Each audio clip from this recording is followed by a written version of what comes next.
ஜெபம். அன்பின் பரலோக பிதாவே, உம்மை நன்றியோடு துதிக்கிறோம் அப்பா, ஸ்தோதரிக்கிறோம், நன்றி செலுத்துகிறோம்.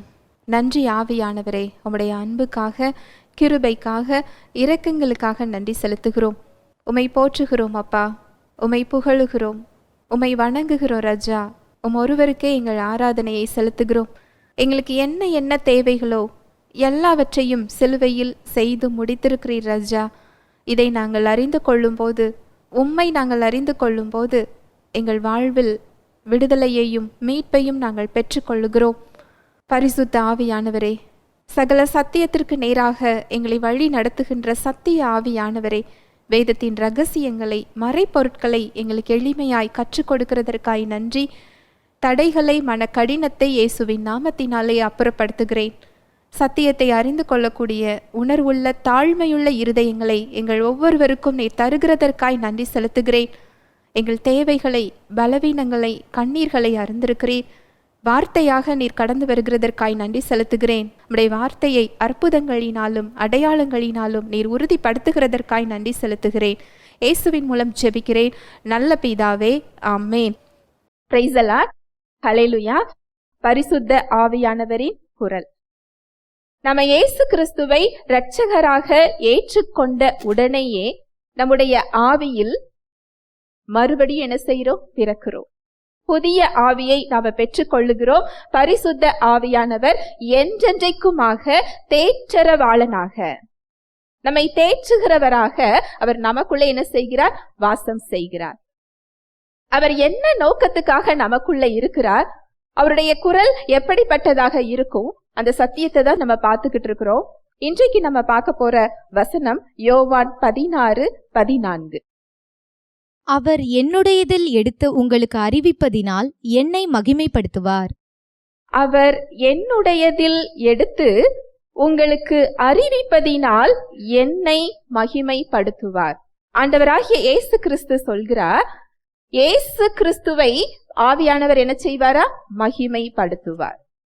இயேசு கிறிஸ்து யார் அப்படிங்கிற அந்த புரிந்து கொள்ளுதலையே யார் தான் நமக்கு கொடுக்கணும்? ஆவியானவர் தான் நமக்கு என்ன செய்யணும்? கற்றுக் கொடுக்கணும். இததான் திருத்துவத்தை குறித்து நம்முடைய வேதம் சொல்லுகிறது. வாசிக்கலாம். ஆதியாகமம் 1:1-3 ஆதியிலே தேவன் வானத்தையும் பூமியையும் சிருஷ்டித்தார். பூமியானது ஒழுங்கின்மையும் வெறுமையுமாயிருந்தது. ஆழத்தின் மேல் இருள் இருந்தது. தேவ ஆவியானவர் ஜலத்தின் மேல் அசைவாடி கொண்டிருந்தார். தேவன் வெளிச்சம் உண்டாக கடவது என்றார். வெளிச்சம் உண்டாயிற்று. ஒரு செயல் தேவனால் செய்யப்பட வேண்டும் என்றால் அதில் பிதா, குமாரன், ஆவியானவர் மூவருடைய செயலும் அதுல இருக்கும். இந்த 3 வசனங்களும் அதை தான் சொல்லுது. ஆதியிலே தேவன் வானத்தையும் பூமியையும் சிருஷ்டித்தார். பூமியானது ஒழுங்கின்மையும் வெறுமையுமாய் இருந்தது. ஆழத்தின் மேல் இருள் இருந்தது. தேவ ஆவியானவர் என்ன செஞ்சிட்டு இருந்தாரா?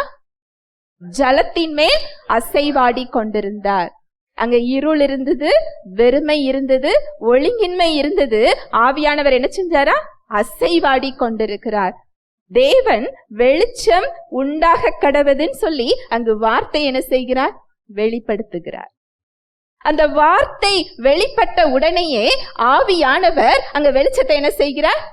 உருவாக்குகிறார். ஹல்லேலூயா. Praise the Lord. ஒரு படைப்பு உருவாக வேண்டும், ஒரு செயல் தேவனால் உருவாக்கப்பட வேண்டும் என்றால் மூவருடைய செயலும் அதுல என்ன செய்யுது? இருக்குது. இந்த திருத்துவத்தை நமக்கு கற்றுக் கொடுக்கிறதே யார் தான் கற்றுக் கொடுக்கணும்? ஆவியானவர் தான். அந்த புரிந்து கொள்ளுதலையே யார் தான் நமக்கு கொடுக்கணும்? ஆவியானவர் தான் கொடுக்கணும். 1 தீமோத்தேயு 3:16.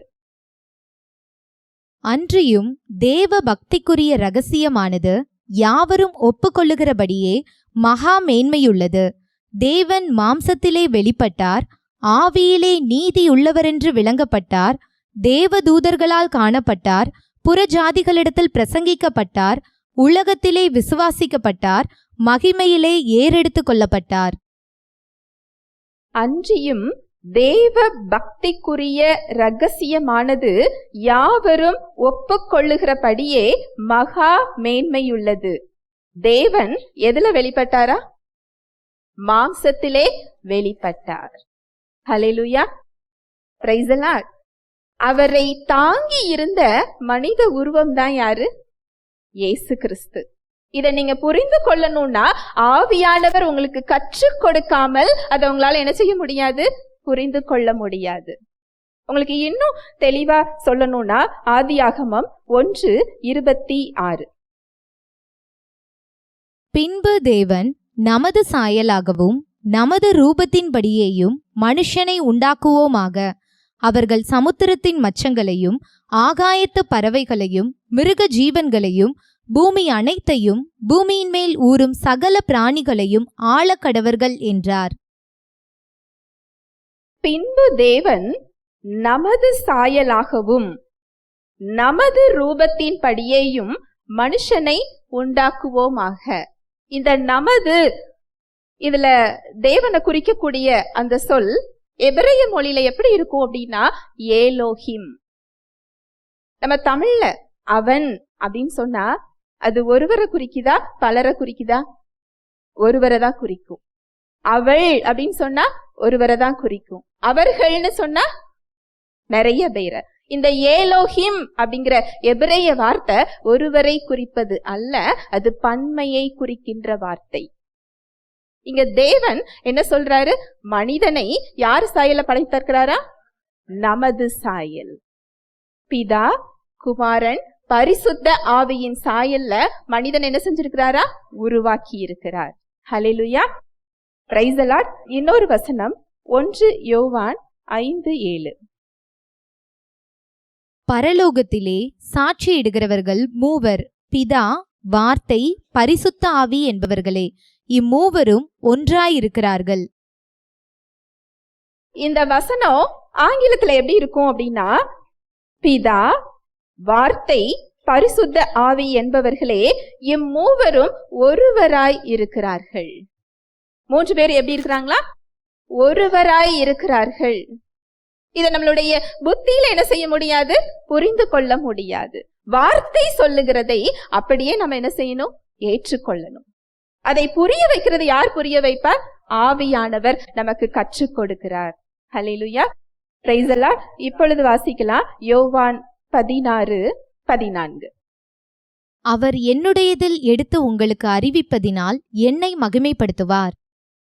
பரிசுத்த ஆவியானவர் இயேசு கிறிஸ்துவினுடையதில் எடுத்து உங்களுக்கு அறிவிப்பதினால் இயேசு கிறிஸ்துவை அவர் என்ன செய்வாரா? மகிமைப்படுத்துவார். இந்த மகிமைப்படுத்துறது அப்படிங்கிறதற்கு வேதத்துல ஒரு வசனம் இருக்குது.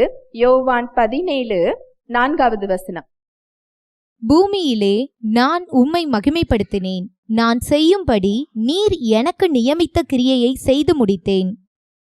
பூமியிலே இயேசு கிறிஸ்து யாரை மகிமைப்படுத்தினாரா? பிதாவை மகிமைப்படுத்தினார். என்ன செஞ்சிருக்கிறாரா? அவர் செய்யும்படி பிதா அவருக்கு நியமித்த கிரியையை செய்து முடிப்பதே மகிமைப்படுத்துதல். மகிமைப்படுத்துதல்னா என்னது? பிதா அவருக்கு கொடுத்த செயலை அவர் என்ன செஞ்சாரு? செய்து முடித்தார். ஹல்லேலூயா, பிரைஸ் தி லார்ட். இன்றைக்கு ஆவியானவரும் அவருக்கு கொடுக்கப்பட்ட வேலையை செய்து முடிக்கிறதற்காக நமக்குள்ள என்ன செஞ்சுக்கிட்டு இருக்கிறார்? இயேசு கிறிஸ்துவை மகிமைப்படுத்துவதற்காக அவர் நமக்குள்ள என்ன செஞ்சுக்கிட்டு இருக்கிறார். 3 விதமான தேவனுடைய செயல்கள். ஒன்று என்ன அப்படின்னா, அவர் நமக்காக செய்து முடித்த செயல். இரண்டாவது, அவர் நமக்குள் செய்து கொண்டிருக்கின்ற செயல். மூன்றாவது, நம் மூலமாக அவர் செய்கின்ற செயல். அவர் நமக்காக அவர் என்ன செய்து முடித்திருக்கிறார்? மனிதனாக இறங்கி வந்தார். வசனம் சொல்லுது, இப்ப ஏற்கனவே பார்த்து 1 தீமோத்தேயு 3:16 தேவன் எதுல வெளிப்பட்டாரா? மாம்சத்தில் வெளிப்பட்டார். இது வாசிக்கிறதுக்கு உங்களுக்கு எளிமையா இருக்கலாம், ஆனா அவருக்கு அது எளிமை அல்ல. இத ஒரு கட்டாயத்தினால அவர் செய்யல. யாரும் அவரை என்ன செய்ய முடியாது? கட்டாயப்படுத்த முடியாது. தானே விரும்பி அந்த திட்டத்திற்குள் என்ன செய்கிறார்? இறங்கி வருகிறார். இந்த உலகம் தேவனுடைய கையில இருக்கு நீங்க நினைச்சீங்கன்னா சத்தியம் அப்படி சொல்லல. இப்பிரபஞ்சத்தின் தேவனானவன் சொல்லி சத்தியம் யார சொல்லுது தெரியுமா? பிசாசு சொல்லுது. இந்த சுவிசேஷத்தின் மகிமையின் ஒளி அவர்களுக்கு தெரியாதபடி இப்பிரபஞ்சத்தின் தேவனானவன் அவர்களது மனதை என்ன செஞ்சு வச்சிருக்கிறான்? குருடாக்கி வச்சிருக்கிறான். அப்ப இந்த பிரபஞ்சத்தோட தேவன் யாரு? பிசாசுதான். அப்போ சாத்தானுடைய கோட்டைக்குள் நாமெல்லாம் எப்படி இருந்தோம் தெரியுமா? அவனுடைய இயல்பை பெற்றிருந்தோம்.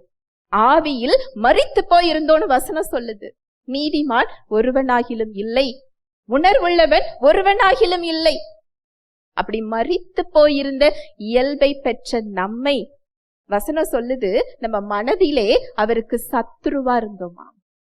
யாருக்கு சத்துருவா இருந்தோம்? தேவனுக்கு நாம எப்படி இருந்தோமா? சத்துருவா இருந்தோம், எதிரிகளாக இருந்தோம், ஆவியில் மரித்து போயிருந்தோம். சத்துருவின் கோட்டைக்குள் அவனுடைய இயல்பை பெற்றிருந்த நம்மை தேடி தன்னந்தனியாக அவர் இறங்கி வந்தார். ஹல்லேலூயா, பிரைஸ் தி லார்ட்.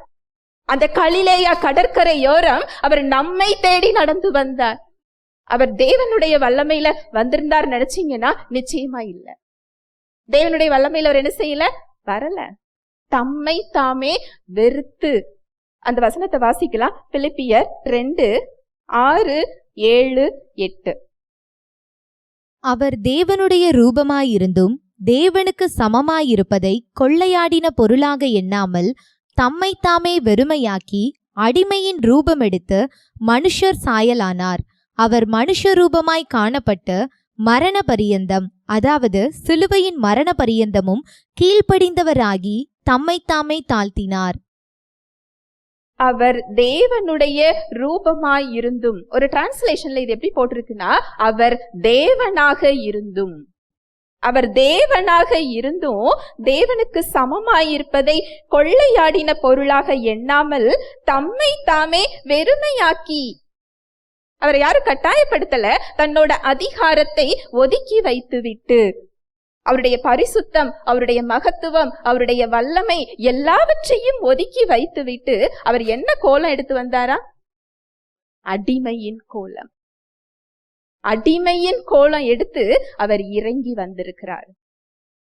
இறங்கி வந்தது எதற்காகனா, இழந்து போனதை தேடவும், கெட்டு போனதை ரட்சிக்கிறதற்கும் அவர் என்ன செஞ்சாரா? வந்தார். ஒவ்வொருத்தரும் சொல்லலாம், அவர் என்னை தேடி வந்தார், என்னை ரட்சிக்க வந்தார், கெட்டு போயிருந்தேன், என்னை மீட்டு கொள்ள அவர் என்ன செஞ்சிருக்கிறார்? வந்திருக்கிறார். இந்த அன்பை நமக்கு புரிய வைக்கிறதற்காக ஆவியானவர் என்ன செய்கிறார்? நமக்குள்ள இருக்கிறார். இந்த அன்பை புரிந்து கொண்ட ஒருவரால் ஒரு சராசரி வாழ்க்கை என்ன செய்ய முடியாது? வாழ முடியாது. நம்ம உலகத்தோடு ஒரு ஒத்த வேஷத்துல இருந்துகிட்டு இருக்கோம்னா அவருடைய அன்பை நம்ம இன்னும் என்ன செய்யல? அறிந்து கொள்ளல. ஏதோ பிறந்தோம், வளர்ந்தோம், நம்ம வாழ்க்கையை முடிச்சோம் அப்படிங்கிற ஒரு வாழ்வு நமக்கு என்ன செய்யப்படல? கொடுக்கப்படல. ஒரு நோக்கம் கொடுக்கப்பட்டிருக்கிறது. ஒரு நோக்கம் இருக்கு. ஒவ்வொருத்தருக்கும் ஒரு தனிப்பட்ட நோக்கம் இருக்கிறது. வாசிக்கலாம். எபேசியர் 2:8-9-10. கிருபையினாலே விசுவாசத்தைக் கொண்டு ரட்சிக்கப்பட்டீர்கள். இது உங்களால் உண்டானதல்ல, இது தேவனுடைய ஈவு. ஒருவரும் பெருமை பாராட்டாதபடிக்கு இது கிரியைகளினால் உண்டானதல்ல. ஏனெனில் நற்கிரியைகளை செய்கிறதற்கு நாம் கிறிஸ்து இயேசுவுக்குள் சிருஷ்டிக்கப்பட்டு தேவனுடைய செய்கையாயிருக்கிறோம். அவைகளில் நாம் நடக்கும்படி அவர் முன்னதாக அவைகளை ஆயத்தம் பண்ணியிருக்கிறார். கிருபையினாலே விசுவாசத்தை கொண்டு ரட்சிக்கப்பட்டீர்கள். இது உங்களால் உண்டானதல்ல, இது தேவனுடைய ஈவு. இந்த ரட்சிப்பை மனுஷனால என்ன செய்ய முடியாது? சம்பாதிக்க முடியாது, கொடுக்கவும் முடியாது. இங்கு விசுவாசமும் அவருடையதுதான், ரட்சிப்பும் யாருடையதுதான்? அவருடையதுதான். இது கிருபையாக இலவசமாக நமக்கு என்ன செய்யப்பட்டிருக்கு? கொடுக்கப்பட்டிருக்கு. இது ஒட்டுமொத்த மனுக்குலத்திற்கும், அதாவது ஒருவருக்கு 2 பேருக்கு கிறிஸ்தவர்களுக்கு நினைச்சீங்கன்னா அது ரொம்ப ரொம்ப தப்பு. ஒட்டுமொத்த மனுக்குலத்திற்கும் இந்த ரட்சிப்பு அவர் என்ன செஞ்சிருக்கிறார்? கொடுத்திருக்கிறார். உலகம் அவரை அறியாமல் என்ன செஞ்சுக்கிட்டு இருக்கு? இலவசமாய் கொடுத்திருக்கிறார். இது அவர் நமக்காக செஞ்சது. அடுத்தவர் என்ன செய்கிறாருங்கிறத போட்டிருக்கு பாருங்க. 9-10. ஒருவரும் பெருமை பாராட்டாதபடிக்கு இது கிரியைகளினால் உண்டானதல்ல. ஏனெனில் நற்கிரியைகளை செய்கிறதற்கு நாம் கிறிஸ்து இயேசுவுக்குள் சிருஷ்டிக்கப்பட்டு தேவனுடைய செய்கையாயிருக்கிறோம். அவைகளில் நாம் நடக்கும்படி அவர் முன்னதாக அவைகளை ஆயத்தம் பண்ணியிருக்கிறார். ஏனெனில் நற்கிரியைகளை செய்கிறதற்கு நாம் கிறிஸ்து இயேசுவுக்குள் சிருஷ்டிக்கப்பட்டு தேவனுடைய செய்கையாய் இருக்கிறோம். இதுதான் நோக்கம். ஒவ்வொருவருக்குமே நோக்கம் எதுதான்? இதுதான், நற்கிரியைகளை செய்யும் படிக்கு.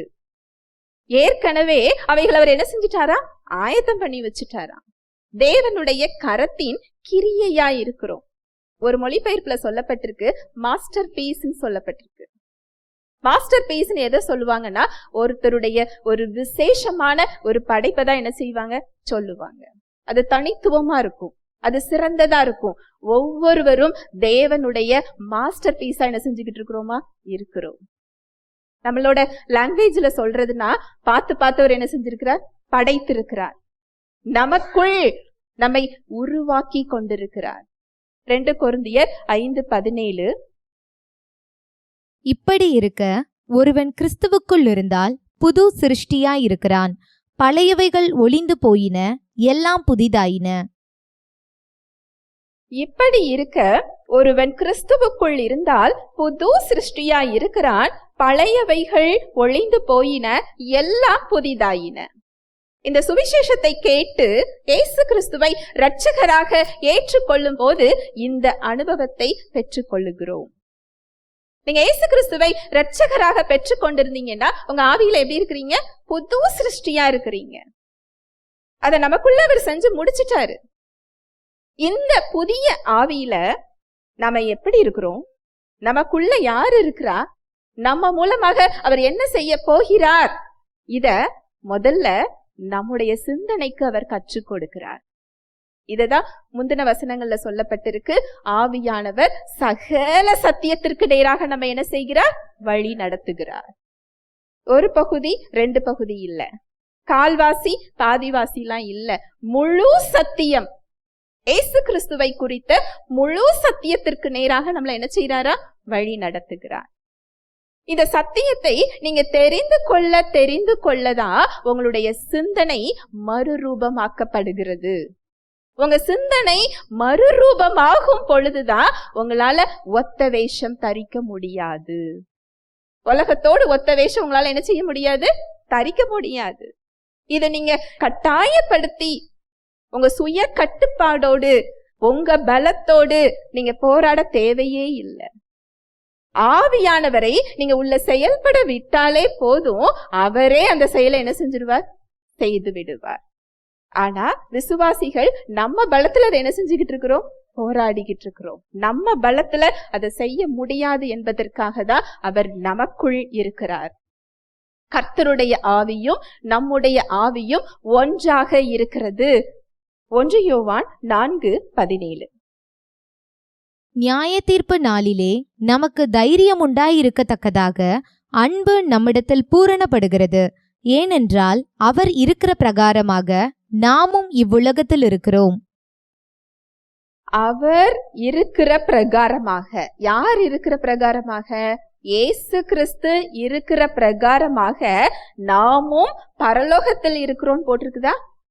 இந்த உலகத்தில். இந்த உலகத்தில்னா இப்பொழுது, இந்த நிமிடத்தில். நீங்க இயேசு கிறிஸ்துவை எப்பொழுது இரட்சகராக ஏற்றுக்கொண்டீங்களோ அந்த நிமிடத்தில் இருந்து நாம் அவர் இருக்கிற பிரகாரமாக நாமும் என்ன செஞ்சுக்கிட்டு இருக்கிறோமா?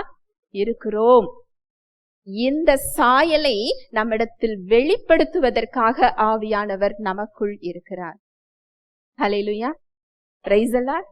நீங்க சொல்லலாம், இயேசு கிறிஸ்துவின் சிந்தை என்கிட்ட இல்லையே, அந்த அன்பு இல்ல, அந்த பொறுமை இல்ல, அந்த விட்டு கொடுக்கிறது இல்ல, அந்த பரிசுத்தம் இல்ல, அந்த நிதானம் இல்ல, அந்த ஞானம் இல்ல, அந்த பலம் இல்லைன்னு சொல்லி உங்க உணர்ச்சிகள்ல நீங்க சொல்லிக்கிட்டு இருக்கலாம். உங்க சூழ்நிலைகளை பார்த்து நீங்க சொல்லிக்கிட்டு இருக்கலாம். உங்க பலவீனங்களை பார்த்து நீங்க இல்லையே நினைக்கலாம். ஆனா சத்தியம் சொல்லுகிறது, அவர் இருக்கிற பிரகாரமாக நீங்களும் இந்த உலகத்துல என்ன செஞ்சுட்டு இருக்கிறீங்க? இருக்கிறீர்கள். இதை நீங்க உணர்வினால் இதை நீங்க என்ன செய்ய முடியாது? தர முடியாது. உங்க உணர்ச்சிகள் உங்களுக்கு அதை சொல்லாது, உங்க சூழ்நிலைகளும் அதை சொல்லாது. சத்தியம்தான் அந்த ஆவிக்குரிய கண்ணாடியாக உங்க ஆவியில நீங்க எப்படி இருக்கிறீங்கிற அந்த உண்மைய உங்களுக்கு காமிக்கிறது எதுதான் காமிக்கும்? சத்தியம். அவரது வார்த்தை, ஆவியானவர் உங்களுக்கு அதை என்ன செய்கிறார்? கற்றுக் கொடுக்கிறார். ஹல்லேலூயா, பிரைஸ் தி லார்ட். வாசிக்கலாம் யோவான் 15:16. நீங்கள் என்னை தெரிந்து கொள்ளவில்லை, நான் உங்களை தெரிந்து கொண்டேன். நீங்கள் என் நாமத்தினாலே பிதாவை கேட்டுக்கொள்ளுவது எதுவோ அதை அவர் உங்களுக்கு கொடுக்கத்தக்கதாக நீங்கள் போய் கனி கொடுக்கும்படிக்கும் உங்கள் கனி நிலைத்திருக்கும்படிக்கும் நான் உங்களை ஏற்படுத்தினேன். நீங்கள் என்னை தெரிந்து கொள்ளவில்லை, நான் உங்களை தெரிந்து கொண்டேன். நாம என்ன செய்யலையா? அவரை தெரிந்து கொள்ளல, அவர் நம்ம என்ன செஞ்சிருக்கிறார்? தெரிந்து கொண்டார். நீங்கள் என்னை தெரிந்து கொள்ளவில்லை, நான் உங்களை தெரிந்து கொண்டேன். நீங்கள் என் நாமத்தினாலே பிதாவை கேட்டுக்கொள்வது எதுவோ. இந்த முதல் வார்த்தையெல்லாம் நீங்க அனுபவிச்சீங்கன்னா அந்த அன்புக்குள்ள உங்களால அதிகம் போக முடியும். அவர் எப்ப தெரிந்து கொண்டார் அப்படின்னா, ஆதாம் ஏவாளை உருவாக்குகிறதற்கு முன்னாடியே அவர் உங்களையும் என்னையும் கிறிஸ்துவுக்குள்ள என்ன செஞ்சிருக்கிறார்? தெரிந்து கொண்டார். உங்க தாயின் கருவில் நீங்க உருவாகிறதற்கு முன்னமே அவர் தெரிந்து கொண்டார். உங்களுடைய கரு உருவாகிறதுக்கு முன்னாடி அவர் என்ன செஞ்சிட்டாரா? தெரிந்து கொண்டாரா? எவ்வளவு நோன் பர்சன் இல்லையா? எவ்வளவு அழகாக நம்மை தெரிந்து கொண்டிருக்கிறார். உள்ளங்கையில வரைஞ்சு வச்சிருக்கிறேன்னு சொல்றாரு. நன்மையான திட்டத்தை வைத்திருக்கிறேன்னு சொல்றாரு.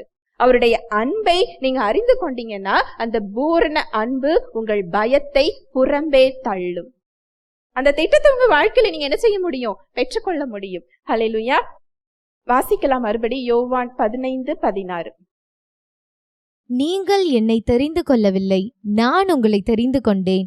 நீங்கள் என் நாமத்தினாலே பிதாவை கேட்டுக்கொள்ளுவது எதுவோ அதை அவர் உங்களுக்கு கொடுக்கத்தக்கதாக நீங்கள் போய் கனி கொடுக்கும்படிக்கும் உங்கள் கனி நிலைத்திருக்கும்படிக்கும் நான் உங்களை ஏற்படுத்தினேன். இந்த வசனம் எவ்வளவு அழகா இருக்கு தெரியுமா? ஏசு கிறிஸ்து ஒரு வசனத்துல சொல்லி இருப்பார், என் நாமத்தினால நீங்க எதை கேட்டாலும் நான் அதை தருவேன்.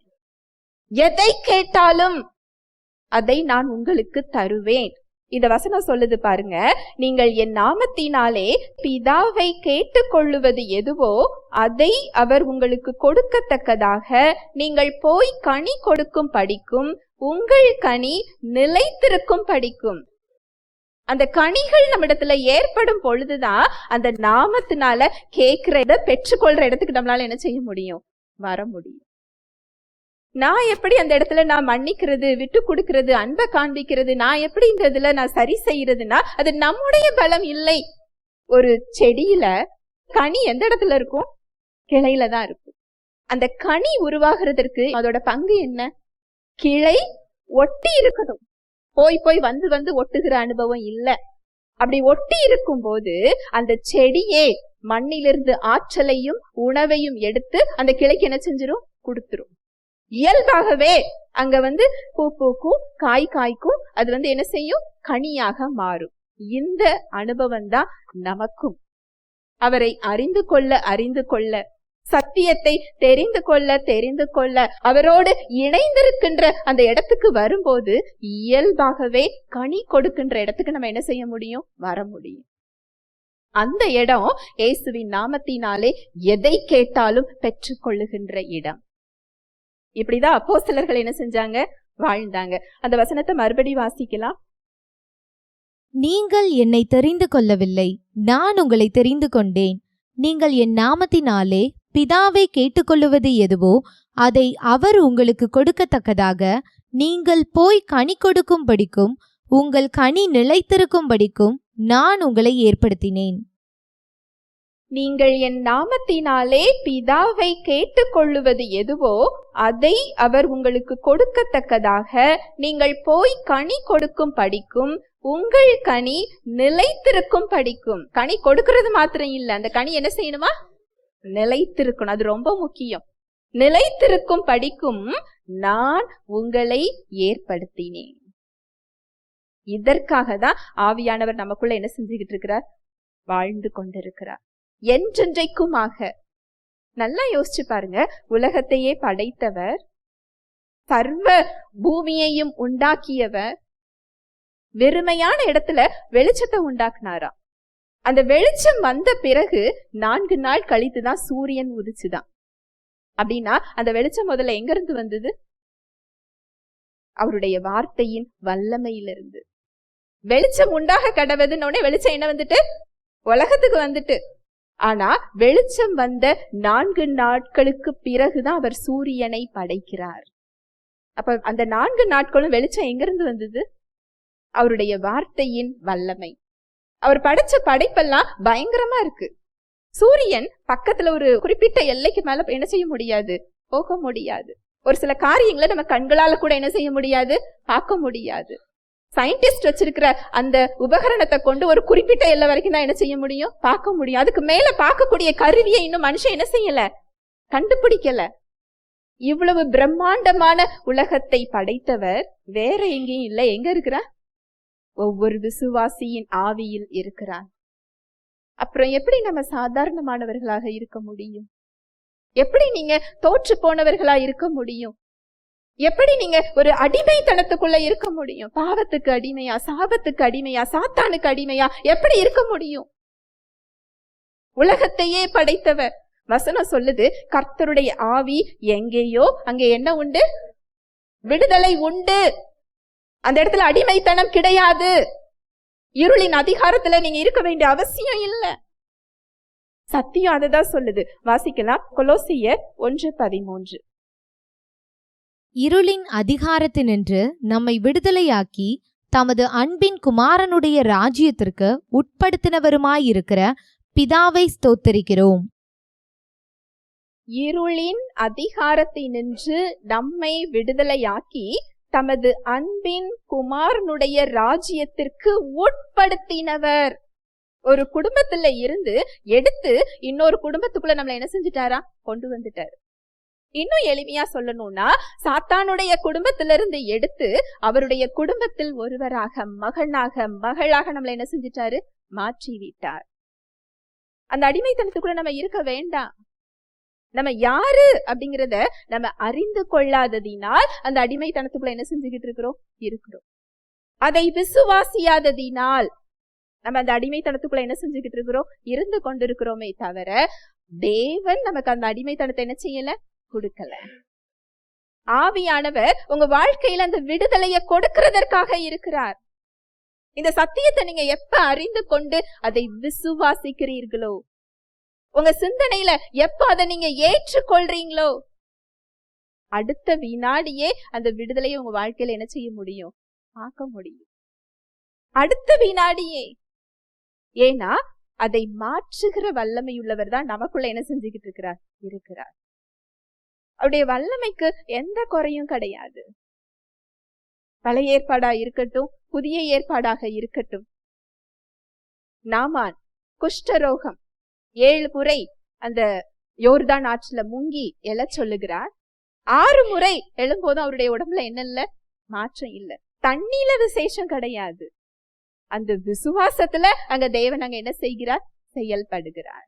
7வது முறை ஒரு சிறு பிள்ளையின் தோல் போல அவருடைய தோல் என்ன செய்யுது, மாறுது. ஒவ்வொரு அற்புதங்கள், அவர் செங்கடலை பிரிச்சதா இருக்கட்டும், தேவதூதர்களுடைய உணவை அவர் கொடுத்ததா இருக்கட்டும், 40 வருஷம் அவங்க கால்கள் வீங்கலையா, அவங்க ஆடைகள் பழமையா போகலையா.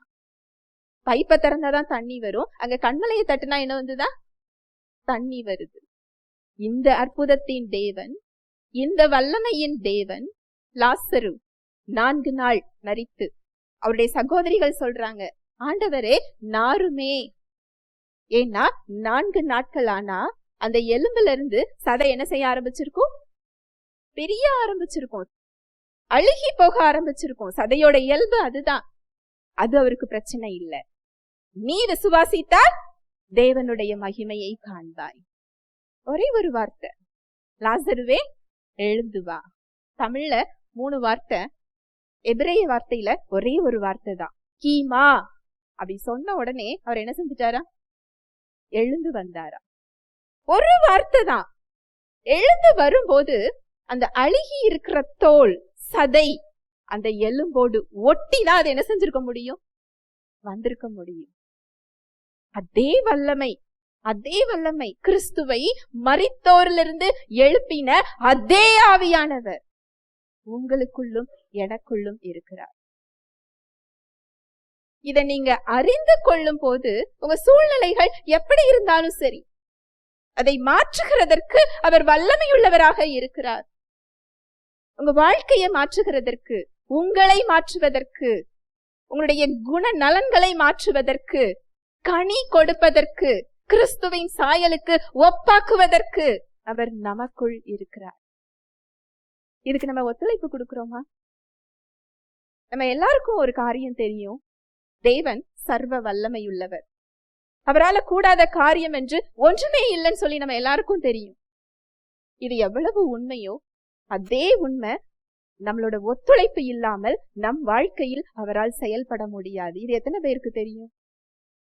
அதனாலதான் விசுவாசிகள் நிறைய பேரோட வாழ்க்கையில் அவரால் என்ன செய்ய முடியறது இல்ல, செயல்பட முடியல. நீங்க கேட்கலாம், தேவனால எப்படி செயல்பட முடியாது? எல்லோரும் ரட்சிக்கப்படுறதுதான் அவருடைய விருப்பம், அவருடைய சித்தம் அதுதான் சொல்லி வசனம் சொல்லுது. ஒருவர் கூட கெட்டு போகிறது அவருடைய சித்தம் அல்ல, அழிந்து போகிறது அவருடைய சித்தம் அல்ல. அதற்காக தான் பெரிய விலைக்கிரயத்தை அவர் கொடுத்திருக்கிறார். சின்ன சின்ன விலைக்கிரயத்தெல்லாம் அவர் என்ன செய்யல, கொடுக்கல. தன்னையே பலியாக கொடுக்கிறது. இதற்கு மேல அவருடைய அன்பை அவரால் என்ன செய்ய முடியாது, காட்ட முடியாது. அவருடைய விருப்பத்தை சொல்ல முடியாது. வெறும் வார்த்தையால சொல்லல, செயல்லையும் அவர் என்ன செஞ்சிட்டாரு, காண்பித்து விட்டார். எல்லாருமே ரட்சிப்பை பெற்றிருக்கிறார்களா? இல்ல. அப்போ ரட்சிப்பை பெறாதது யாருடைய தவறு, யாருடைய பங்கு? நம்முடைய பங்கு. யார் ஒருவர் அந்த சுவிசேஷத்தை ஏற்றுக்கொள்ளுகிறார்களோ, இயேசு கிறிஸ்துவை இரட்சகராக ஏற்றுக்கொள்ளுகிறார்களோ, சுவிசேஷம் அறிவிக்கப்படுகிறது. எல்லாருக்கும் தான் அறிவிக்கப்படுகிறது. எல்லாரும் அதை ஏற்றுக்கொள்றாங்களா? இல்ல.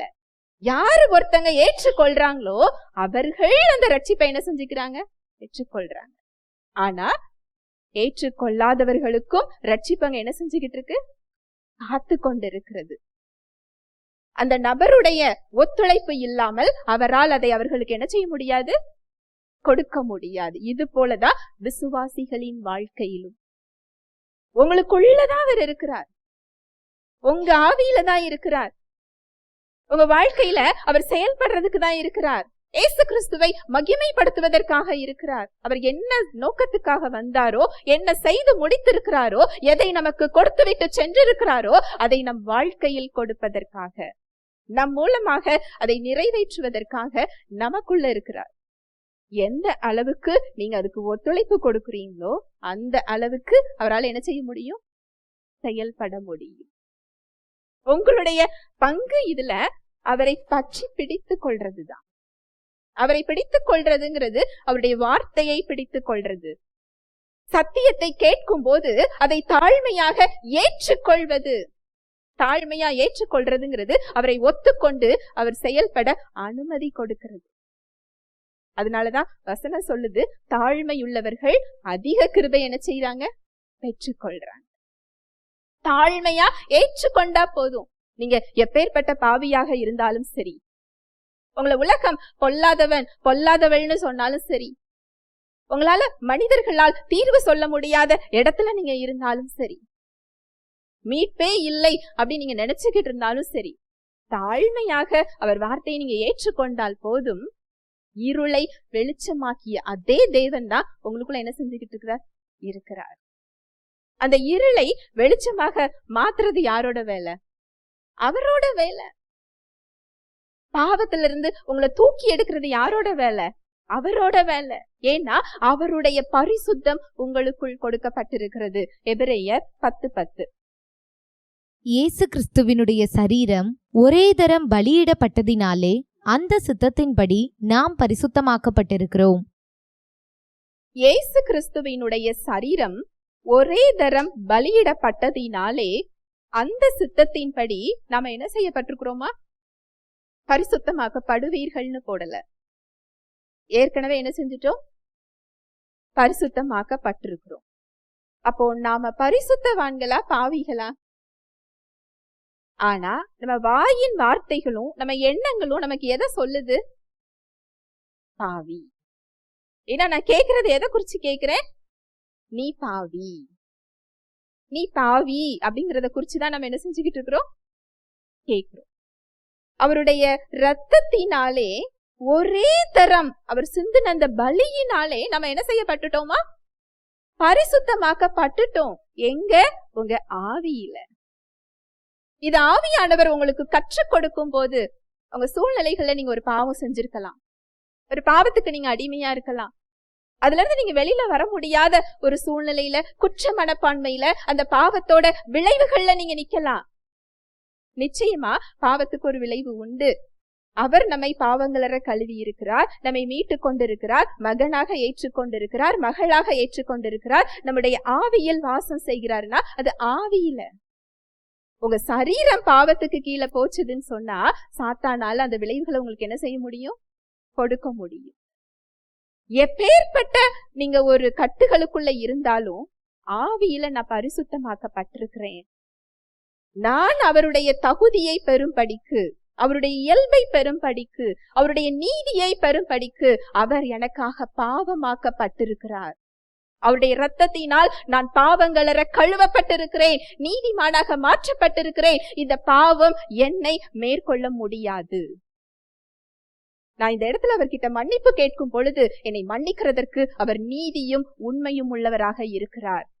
இந்த சத்தியத்தை நீங்க தாழ்மையா ஏற்றுக்கொள்ளும் போது உங்க ஆவியில உள்ள பரிசுத்தம் வெளிப்பட ஆரம்பிக்கும். ஆவியானவர் அந்த பரிசுத்தத்தை அங்க வெளிப்படுத்துகிறார். அந்த பரிசுத்தத்தோட இயல்பு என்னன்னா பாவத்தை வெறுக்கக்கூடிய இயல்பு. அவருடைய வல்லமை இல்லாமல் பாவத்தை உங்களால் என்ன செய்ய முடியாது? மேற்கொள்ளவே முடியாது. இதுதான் நீங்க பரிசுத்தம்ங்கிற கனி கொடுக்கிறது. இது ஒரே நாள்ல இந்த இடத்துக்கு நம்ம என்ன செய்ய முடியாது? வர முடியாது. அந்த வார்த்தைகளோடு நேரம் கொடுக்கும் பொழுது, அவருடைய அன்பை அறிந்து கொள்ளும் போது, அவருடைய இயல்பை அறிந்து கொள்ளும் போது, கிறிஸ்துவுக்குள் நான் யார் என்பதை அறிந்து கொள்ளும் போது, கிறிஸ்துவுக்குள் எனக்கு என்ன இடம் கொடுக்கப்பட்டிருக்கிறதுன்னு சத்தியம் சொல்லுகிறதை, ஆவியானவர் கற்றுக் கொடுக்கிறதை நான் தாழ்மையாக ஏற்றுக்கொள்ளும் போது, நீதிமான் சொல்லி உங்க சிந்தனைகள் உங்களை என்ன செய்யாது? ஒத்துக்கொள்ளாது. உங்க உணர்வுகள் நீங்க செஞ்ச தப்பெல்லாம் அது பட்டியல் போட்டு என்ன செய்யும்? காண்பிக்கும். வேதம் வாசிக்கிறதற்கு உனக்கு தகுதி இல்லை என்று சொல்லும், நீ ஜெபிக்கவில்லை என்று சொல்லும், இன்னைக்கு இந்த தப்பு செஞ்சிருக்கிற, அன்றைக்கு அந்த தப்பு செஞ்சிருக்கிற, அது சொல்லும். உங்க உணர்வுகள் நம்மள அப்படிதான் என்ன செய்யும்? சொல்லும்.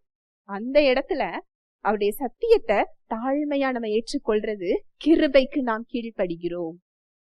அப்படி கிருபைக்கு நம்ம கீழ்ப்படியும் பொழுது ஆவியானவர் அந்த பரிசுத்தங்கிற கனியை நம்மில் உருவாக்குகிறதற்காக நமக்குள்ள என்ன செஞ்சுக்கிட்டு இருக்கிறார்?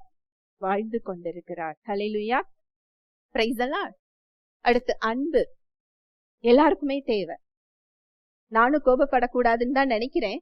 ஆனா கோபப்படும்படியாக அவர்கள் நடந்து கொள்கிறார்களே அப்படின்னு சொன்னீங்கன்னா மனுஷ அன்புல என்ன செஞ்சுக்கிட்டு இருக்கிறோம்? நம்மெல்லாம் நல்லவர்களாக இருக்கும்போது தெய்வன் இறங்கி வந்தாரா? அவருக்கு எதிரிகளாக இருக்கும்போது இறங்கி வந்தாரா? எதிரியா இருக்கும் போது. அவரை புரிந்து கொள்ளக்கூடிய இடத்திலே நம்ம கிடையாது. அதுவும் நம்ம இயல்பின்படி அவர் நம்மை நேசித்து தேடி வந்தாரா? அதை பெற்றுக்கொள்றதுக்கு நம்ம பாத்திரவான்களே இல்லை, அதுக்கு தகுதியே கிடையாது. நம்மெல்லாம் இவங்க டிசர்வ்டா, இதுக்கு தகுதியா இல்லையான்னு பார்த்து அன்பை கொடுக்கிறோம். ஆனா தேவன் அப்படி பார்த்திருந்தார் என்றால் ஒருவர் கூட அதை என்ன செய்ய முடியாது? பெற்றுக்கொள்ள முடியாது. சாத்தானுடைய கோட்டைக்குள் எதிரிகளாக இருந்த நம்மை தேடி தேவ வல்லமையில் அல்ல, அடிமையின் கோலத்தில் தன்னந்தனியாக அவர் இறங்கி வந்தார். அப்படின்னா எத்தனை பெரிய அன்பு! அவர் கெத்செமனேல அழுதது மரணத்துக்காக இல்ல, எல்லா குழந்தையும் வாழ்றதுக்காக பிறக்கும். அவர் மரணத்திற்கு என்றே பிறந்து வந்தவர். மரணத்தை நினைச்சு அவர் பயப்படல. பாவம் பாரா பரிசுத்தர் ஆதாம் செஞ்ச பாவத்துல இருந்து இரண்டாம் வருகைக்கு முன்னாடி பிறக்கிற குழந்தையோட பாவம் வரைக்கும் ஒட்டுமொத்த மனுக்குலத்தின் பாவத்தையும் தன் மீது அவர் ஏற்றுக்கொண்டார். அவருடைய இயல்புக்கு ஒத்து வராத ஒரு செயல், அவரால் செய்ய முடியவே முடியாத ஒரு செயல். அதுதான் அங்க அவர் கண்ணீர் விடுகிறார். அவரால் அதை என்ன செய்ய முடியாது? சகிக்க முடியாது, அதையும் அவர் உங்களுக்காகவும் எனக்காக என்ன செஞ்சிருக்கிறார்? சகிச்சிருக்கிறார். என்ன காரணம் தெரியுமா? அவ்வளவு நல்லவங்களா நாம? இல்ல. அவ்வளவு அன்பு செஞ்சோமா? இல்ல. அவர் நம்மை அன்பு செய்தார். அதனால் இப்பொழுது நாம அவர் என்ன செஞ்சுக்கிட்டு இருக்கிறோம்? அன்பு செய்யறோங்கிற போர்வையில செய்யறோம். ஆனா முழுசா என்ன செய்யல? அப்படி செய்திருந்தோம்னா இன்று உலகம் கிறிஸ்துவை கண்டிருக்கும். உலகம் கிறிஸ்துவ பார்க்கலன்னா அதுக்கு பொறுப்பு நீங்களும் நானும் தான். அந்த கனிகளை நாம இன்னும் என்ன செய்யல? கொடுக்கல. அவர் செயல்படுறதுக்கு அங்க ஒத்துழைப்பு கொடுக்கல. வசனம் சொல்லுது, வாசிக்கலாம். ரோமர் 5:5. மேலும் நமக்கு அருளப்பட்ட பரிசுத்த ஆவியினாலே தேவ அன்பு நம்முடைய இருதயங்களில் ஊற்றப்பட்டிருக்கிறபடியால் அந்த நம்பிக்கை நம்மை வெட்கப்படுத்தாது. எந்த விதத்திலையும் நம்ம சாக்கு போக்கே என்ன செய்ய முடியாது? சொல்ல முடியாது. எவ்வளோ பெரிய துரோகம், இதை எப்படி நான் மன்னிக்க முடியும் அப்படின்னு நீங்க கேள்வி கேட்டீங்கன்னா, உங்க அன்புல அவர் என்ன செய்ய சொல்லல? மன்னிக்க சொல்லல. அந்த மன்னிப்பு என்கின்ற கனியை கொடுக்க, அன்பு என்கின்ற கனியை கொடுக்க அவர் உங்களுக்குள்ள இருக்கிறார். இன்றைக்கு அவர் உங்ககிட்ட கேட்கிற கேள்வி, இதற்கு நீ ஒத்துழைக்கிறாயா? நான் செயல்படுறதுக்கு நீ ஒத்துழைக்கிறாயா? உன்னில் அந்த கனியை உருவாக்க நீ ஒத்துழைக்கிறாயா? என்னோட நீ ஒட்டி இருக்கிறாயா? இதுதான் அவர் கேட்கிறார். அவரோட இணைந்து இருக்கிறாயா? நான் செயல்படுறதுக்கு நீ என்ன செய்ய? ஒத்துழைப்பு கொடுத்தால் போதும். இந்த வசனத்தை மறுபடி வாசிக்கலாம். மேலும் நமக்கு அருளப்பட்ட பரிசுத்த ஆவியினாலே தேவ அன்பு நம்முடைய இருதயங்களில் ஊற்றப்பட்டிருக்கிறபடியால். இனிமேதான் அவர் ஊற்றுவேன்னு என்ன செய்யல? சொல்லல. ஏற்கனவே நம்ம எதிரிகளா இருக்கும் பொழுது, நம்மள நல்லவர்களா இல்லாமல் இருக்கும் பொழுது, அவரை சிலுவையில் அறைந்தவர்களையும் மன்னித்த அதே அன்பு நம்ம ஆவியில என்ன செய்யப்பட்டாச்சா? ஊற்றப்பட்டாச்சு. இந்த அன்பை கனியாக மாற்றுவதற்காக அவர் நமக்குள்ள என்ன செஞ்சுக்கிட்டு இருக்கிறார். ஒரு சம்பவம், என்னோட வாழ்க்கையை மாத்தின ஒரு சம்பவம். இதை நிறைய பேர் கேட்டிருக்கலாம். வெளிநாட்டுல ஒரு கணவன் மனைவி என்ன போல சுவிசேஷத்தை சொல்ற ஒரு பெண்மணி. கணவர் பிசினஸ் பண்றாரு. மனைவி சுவிசேஷம் சொல்றது அவருக்கு என்ன செய்யல? பிடிக்கல. நீ சுவிசேஷம் சொல்ல சர்ச்சுக்கு போனன்னு சொன்னா வீட்டை விட்டு உன்னை என்ன செஞ்சிருவேன்? வெளியே அனுப்பிடுவேன். கதவை என்ன செய்ய மாட்டேன்? திறக்க மாட்டேன். அந்த மனைவி சுவிசேஷத்தை நன்கு அறிந்தவர். உங்களுக்கும் உங்க பிள்ளைங்களுக்கும் என்ன குறை இருந்தாலும் நீங்க என்ன செய்யலாம்? கேட்கலாம். நான் என்ன செய்வேன்? தவறு இருந்தால் திருத்திக் கொள்ளுகிறேன், சரி செய்கிறேன். கர்த்தருடைய விஷயத்துல நீங்க என்ன செய்ய முடியாது? அது அவர் தான் ஆண்டவர். அதுக்கு மேல நீங்க என்ன செய்ய முடியாது? போக முடியாது. அப்படிதான் போய் நான் என்ன செய்வேன்? சொல்லுவேன். அந்த கணவர் சொன்ன மாதிரியே வெளியில விட்டு என்ன செஞ்சுட்டாரு? பூட்டிட்டாரு. அங்க பனி பெஞ்சதுன்னா எப்படி இருக்கும்னா, நம்ம ஊர்ல மழை பெஞ்ச மாதிரி இருக்கும். அந்த ஊசியால குத்துற மாதிரி இருக்கும் அந்த பனி. இரவு முழுவதும் அந்த பனியில அவங்க ஸ்வெட்டர் கூட போடலையாம். அந்த கதவு ஓரத்துல ஒட்டி ஒரு பால் மாதிரி கையையும் காலையும் குறுக்கி வச்சுக்கிட்டு என்ன செஞ்சிருந்தாங்க? உட்கார்ந்து இருந்தாங்களாம் இரவு முழுவதும். காலையில இந்த கணவர் கதவை திறக்கிறாரு. அப்படியே ஒட்டி இருந்தவங்க ஒரு பால் மாதிரி உருண்டு உள்ள என்ன செஞ்சாங்களா? போனாங்களாம். நாமளா இருந்தா அந்த இடத்துல என்ன கேள்வி கேட்டிருப்போம்? நீலா மனுஷனான்னு கேட்டிருப்போம் இல்லையா? அந்த அம்மா என்ன செஞ்சாங்களா?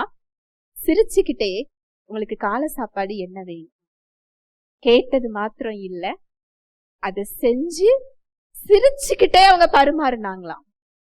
அவங்க கணவர் என்ன பண்ணார் தெரியுமா? கிறிஸ்துவுக்காக வைராக்கியமாக செயல்படுகிற ஒரு பெரிய ஊழியக்காரராக மாறினார். ஹல்லேலூயா, பிரைஸ் தி லார்ட். அவர் ஒரு பேட்டியில சொன்ன ஒரு வார்த்தை என்னன்னா, அன்றைக்கு என் மனைவி சிரித்துக் கொண்டே பரிமாறவில்லை என்றால் நான் கிறிஸ்துவை கண்டிருக்க மாட்டேன். ரொம்ப என்னோட வாழ்க்கையை மாற்றுச்சு இந்த சாட்சி. அந்த பெண்மணியால் முடிந்தால் நம்மளால முடியுமா? முடியாதா? யோசிச்சு பார்க்கும்போது சண்டை போட முடியாத ஒரு இயல்பு இருந்தா நம்ம பொறுத்து போறோம், சகித்து கொள்ளுகிறோம். அந்த அன்பு பொறுத்து போறது இல்ல, சகிக்கிறது இல்ல, சிரித்து கொண்டே கிறிஸ்துவை வெளிப்படுத்துகின்ற இயல்பு.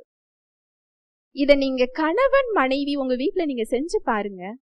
ஒரு குட்டி பரலோகம் போல உங்க வீடு மாறும். நான் அனுபவித்து சொல்லுகிறேன். நீங்க பரலோகம்தான் போய் அதை பார்க்கணும்னு இல்ல, உங்க வீடு எப்படி இருக்கும்? குட்டி பரலோகமா மாறும். இந்த அன்பை நீங்க உங்க வீட்டுக்குள்ள காமிங்க. உங்களால நீங்க பணி செய்கிற இடத்துல என்ன செய்ய முடியும்? காண்பிக்க முடியும். நீங்க எதிர்படுகிற மனிதர்கள்ட்ட நீங்க என்ன செய்ய முடியும்? காண்பிக்க முடியும். இது கனி. நீங்க உங்களை சுய கட்டுப்பாட்டோடு கோபத்தை அடக்குறது இல்ல. இந்த இடத்துல நான் சாத்தானுக்கு அனுமதி கொடுக்க கூடாதுன்னு சொல்லி கட்டாயப்படுத்தி மன்னிக்கிறது இல்ல. கட்டாயப்படுத்தி உங்களால மன்னிக்க முடியாது. நீங்க சண்டை போடாம உங்க வாயை மூடிக்கொள்ள வேண்டுமானால் என்ன செய்ய முடியும்? மூடிக்கொள்ளுவோம். உள்ள எரிமலை வெடிக்கும் இல்லையா? எல்லாருக்குமே அனுபவம் அதுதான். எல்லாரும் மனுஷ இயல்பு இதுதான். உள்ள நமக்கு கோபம் வரும், ஆனா வாய் வார்த்தைகள் என்ன செய்ய மாட்டோம்? சொல்ல மாட்டோம். இத நம்ம அமைதி அன்புன்னு சொல்றோம். இதுக்கு பேர் என்ன கிடையாது? அன்பு. இது கிடையாது. அந்த தேவ அன்பு பிறனுக்கு தீமை செய்யாதான், செய்த தீங்கையும் நினையாது. இதுக்கு பேரு தான் என்னது? அன்பு. இந்த அன்பு என்கிட்ட இல்லைன்னு சொல்லி ஒரு விசுவாசி கூட என்ன செய்ய முடியாது? சொல்ல முடியாது. ஆதாரம் வசனம் சொல்கிறது. ஏற்கனவே ஆவியில என்ன செஞ்சிட்டாரா? கொடுத்து விட்டார். இதை உங்களில் கனியாக உருவாக்க அவர் உங்களுக்குள் இருக்கிறார். கனியாக. இந்த அன்பு ஒரு கனியாதான் மாறும். இதை நீங்க முதல்ல அறிந்து கொள்ளணும்.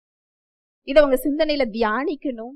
அவர் சொல்ற காரியங்கள்ல நீங்க அதை கீழ்ப்படிந்து அந்த கிருபையை பிடித்துக் கொள்ளணும். என்னால இதுல மன்னிக்க முடியாது, என்னால விட்டு கொடுக்க முடியாது, என்னால பொறுத்து போக முடியாது. இந்த யுத்தத்தை உங்க கையில தரேன், நீங்க செயல்படுங்க. இதுதான் அவருக்கு நீங்க ஒத்துழைக்கிற இடம். நீங்க ஒத்துழைக்க அந்த கிருபையானது அந்த அன்பை உங்களிடத்தில் கனியாக உருவாக்கும். உங்களால எளிமையா ஒருத்தங்களை மன்னிக்க முடியும். அவங்க குறைகள் தெரியாது. தேவ அன்புங்கிற கனி உங்களிடத்துல உருவாகிட்டுனா ஒருத்தங்களை பார்க்கும்போது உங்களுக்கு குறை இருக்கலாம், ஆனா குறை என்ன செய்யாது? தெரியாது. அவங்களுடைய பிளஸ் தான் தெரியும். நீங்க இதுலயே நீங்க டெஸ்ட் பண்ணி பார்க்கலாம். உங்களுக்கு ஒருத்தங்களை பார்த்தா குறை தெரியுதா, அவங்களோட பிளஸ் தெரியுதா? குறை தான் தெரியுது. ஏன்னா நம்ம இன்னும் அந்த கனியை என்ன செய்யல? உருவாக ஒத்துழைப்பு கொடுக்கல. இதுல நீங்க சொல்லலாம், இதுல எனக்கு என்ன நன்மை நீங்க கேட்கலாம். என்ன நன்மைனா, நோய் நொடி இல்லாம நீங்க எப்படி இருப்பீங்க? சுகத்தோட இருப்பீங்க. இதுக்கு எத்தனை டாக்டர்கிட்ட போறீங்க? எத்தனை மாத்திரையை போடுறோம்? மாத்திரை போட்டாலும் வலி முழுவதும் கேக்குதா இல்லையா? கேட்கல. இந்த கசப்பையும் வைராகியத்தையும் இந்த பாரத்தையும் உள்ள வச்சுக்கிட்டு நோயையும் இலவசமா என்ன செஞ்சுக்கிறோம்? பெற்றுக்கொள்றோம். நீங்கள் சுகமுடன் வாழவே அவர் உங்களுக்குள் இருக்கிறார். இந்த தேவ அன்புதான் நீங்க சுகத்தில் வாழக்கூடிய இடம். தேவன் நம்மை இந்த விதமாக தான் படைத்திருக்கிறார். நீங்க தேவ அன்புலையும் விசுவாசத்திலையும் இயங்கும்படிதான் அவர் என்ன செஞ்சிருக்கிறார்? படைத்திருக்கிறார். நம்ம தவறுதலாக என்ன செஞ்சுக்கிட்டு இருக்கிறோம்? செயல்பட்டு கொண்டிருக்கிறோம். ஹல்லேலூயா, பிரைஸ் தி லார்ட். இந்த மாதிரி நிறைய கனிகள் இருக்கு. இந்த ஒவ்வொரு கனியையும் உங்ககிட்ட உருவாக்குகிறதற்கு ஏற்கனவே ஒரு காரியத்தை உள்ள என்ன செஞ்சிட்டாரு? இனிமே உங்களுக்குள் உங்களை மாற்றுவதற்கு, உங்கள் சிந்தனைகளையும் உங்க சரீரத்தையும் மாற்றுவதற்கு, உங்க செயல்களை மாற்றுவதற்கு, இருளை வெளிச்சமாக்குவதற்கு, கட்டுகளை உடைப்பதற்கு, கனிகளை உருவாக்குவதற்கு, அவர் நாமத்தினாலே நீங்கள் எதை கேட்கிறீர்களோ அதை பெற்றுக்கொள்ளும்படியாக உங்களுக்குள் கிரியை செய்ய அவர் என்ன செஞ்சுக்கிட்டு இருக்கிறாரா? காத்து கொண்டிருக்கிறார். இந்த இடத்துக்கு நீங்க ஒத்துழைப்பு கொடுத்தாதான் உங்க மூலமா மற்றவர்கள்ட்ட அவர் என்ன செய்ய முடியும்? செயல்பட முடியும்.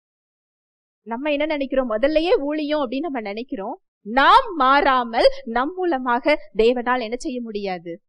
செயல்பட முடியாது. ஹல்லேலூயா, பிரைஸ் தி லார்ட். ஜெபிக்கலாம். அன்பின் தகப்பனே, உம்மை நன்றியோடு துதிக்கிறோம் அப்பா. உம்முடைய கிருபைக்காக நன்றி அப்பா. உம்முடைய தயவு, உம்முடைய இரக்கத்திற்காக நன்றி செலுத்துகிறோம்.